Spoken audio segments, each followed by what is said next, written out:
ngap des sobai piki parlok ki bistanat ban page yak ke video ha ke channel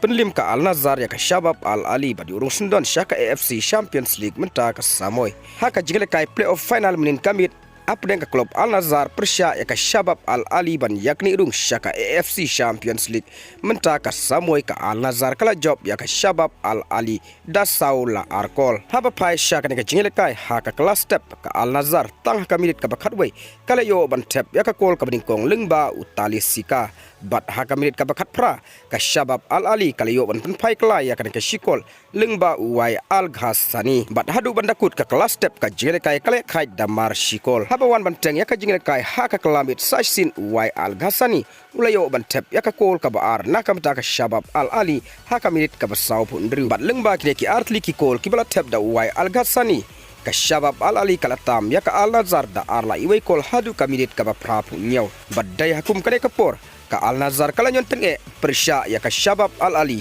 batang hapoh 9minit ka Al Nassr kala yo bantep hadu light li ki kol kata ka minit ka ba prapu pra kala yo ban panpai ya ka kol lengba US Al Ghanam bat ha ka minit khandai poplosan Tallisica uyo bantep ya ka kol ka bar nakam ta jong u bat ka kol ka balai nakam ta ka klub Al Nassr haswa ban kut ka jile kai kata khandai po minit plus nyaw Brozovic loy bantep ya ka kol ka basau nakam ta ka klub Al Nassr lengba kini ki south li ki kol ka Al Nassr kala job suk ya ka Shabab Al Ali da saula arkol bat lengba kani ka jingi job ka Al Nassr menta ka Samoy kala yo banrung syaka AFC Champions League te parlok ngin sapek bat kanu ka tim ka klub Al Nassr kan penyakap ha ka group stage jom ka AFC Champions League menta ka Samoy